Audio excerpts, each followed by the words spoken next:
Hello friends, good afternoon. कैसे हो आप सभी? आई होप कि आप सब अच्छे होंगे। हमारे channel selection point with Pankaj में आपका स्वागत है। तो आइए बिना देरी के शुरुआत करते हैं कि इंपॉर्टेंट सेशन लेकर आ चुके हैं आपके बीच। ओनली 10 क्वेश्चन होंगे जिसमें से आपको UP triple SC, SSC, group D, railway सभी के लिए इंपॉर्टेंट क्वेश्चन है। चलिए बिना किसी देरी की शुरुआत करेंगे। पहले क्वेश्चन ये रहा आपके स्क्रीन पर, जिसमें से आपसे पूछा गया है कि ऋग्वेद के किस मंडल में कृषि का वर्णन किया गया है। तो आपका पहला ऑप्शन है दूसरा मंडल, तीसरा मंडल, चौथा मंडल, सातवां मंडल। तो आपका इसमें से चौथा मंडल, ऋग्वेद के चौथे मंडल में कृषि का उल्लेख किया गया है और नौवां मंडल सोमदेव से समर्पित है। ध्यान रखिएगा। इसके बाद हम अगले क्वेश्चन पर चलेंगे, जिसमें आपसे पूछा गया है कि गुप्त काल में धान के लिए कौन सा स्थान प्रसिद्ध था। तो इसमें से 4 ऑप्शन दिए गए हैं, जिसमें से आपका पहला है बंगाल, दूसरा है कलिंग, तीसरा है मालवा, चौथा है कश्मीर।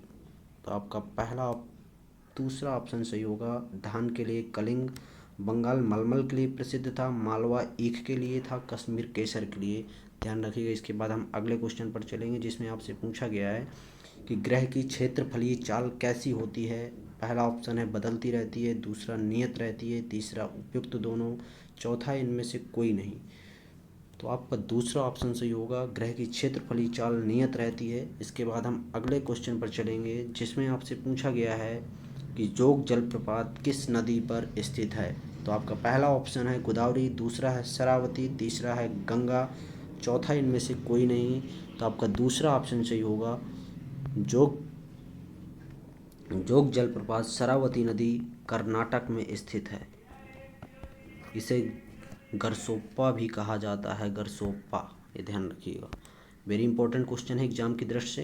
इसके बाद हम अगले क्वेश्चन पर चलेंगे, जिसमें आपसे पूछा गया है स्वदेशी तकनीक से निर्मित परमाणु संयंत्र कौन सा है। इतना ध्यान रखिएगा, यहाँ पर पढ़िएगा स्वदेशी तकनीक से निर्मित परमाणु संयंत्र।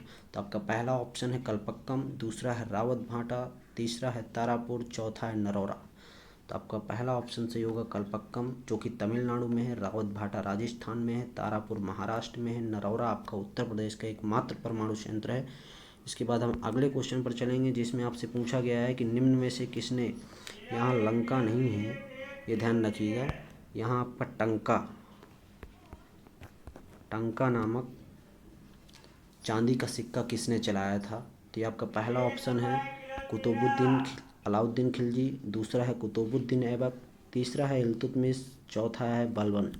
तो इसमें से आपका तीसरा ऑप्शन सही होगा। इल्तुतमिश ने चलाया था चांदी का सिक्का टका नाम का, और तांबे का चलाया था, तांबे का भी इल्तुतमिश ने ही चलाया था, जो कि जीतल नाम था।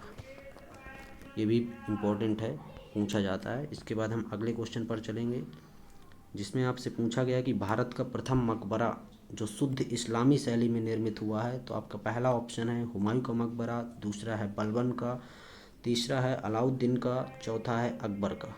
तो इसमें से आपका दूसरा ऑप्शन सही होगा, बलबन का मकबरा, जो कि शुद्ध इस्लामी शैली में निर्मित है। यहाँ ये हेडिंग ध्यान रखिएगा, वेरी इंपॉर्टेंट क्वेश्चन है। हुमायूं का मकबरा चारबाग शैली में है, अकबर का मकबरा सिकंदराबाद में है, ध्यान रखिएगा। इसके बाद हम अगले क्वेश्चन पर चलेंगे, जिसमें आपसे पूछा गया है कृष्णदेव राय ने किस ग्रंथ की रचना की थी। तो आपका पहला ऑप्शन है मत्तविलास प्रहसन, दूसरा अमुक्तमाल्य, तीसरा किताबुल हिंद, चौथा तबकाते नासरी। तो इसमें से आपका दूसरा ऑप्शन सही होगा। अमुक्तमाल्य ग्रंथ की रचना कृष्णदेव राय ने की थी। कृष्णदेव राय संगम वंश से संबंधित थे। हरियर और बुक्का ने राज्य की स्थापना की थी। और किताबुल हिंद अलबरूनी ने लिखा है। तबकाते नासरी, मिनहाज उस सिराज, मत्तविलास प्रहसन के लेखक हैं महेंद्र वर्मन। ध्यान रखिएगा, चारों बुकें इंपॉर्टेंट है एग्जाम की दृष्टि से। इसके बाद हम अगले क्वेश्चन पर चलेंगे, जिसमें आपसे पूछा गया सिख साम्राज्य का अंतिम शासक कौन था। तो पहला ऑप्शन है दिलीप सिंह, दूसरा ऑप्शन है आपका नौनिहाल सिंह, तीसरा रणजीत सिंह, चौथा शेर सिंह। तो पहले तो आप ये जान लीजिए कि रणजीत सिंह सुकर चकिया मिसल से संबंधित थे। सुकर चकिया एक मिसल था, उस मिसल से संबंधित डायरेक्ट क्वेश्चन पूछा जाता है। इसके बाद पूछा गया है कि आपसे सिख साम्राज्य का अंतिम शासक, तो सिख साम्राज्य का अंतिम शासक दिलीप सिंह थे, ये ध्यान रखिएगा। इसके बाद हम अगले क्वेश्चन पर चलेंगे, जिसमें आपसे पूछा गया है कि प्रसिद्ध उर्दू शायर मिर्ज़ा गालिब का मूल निवास था। तो आपका पहला ऑप्शन है दिल्ली, दूसरा लाहौर, तीसरा लखनऊ, चौथा है आगरा।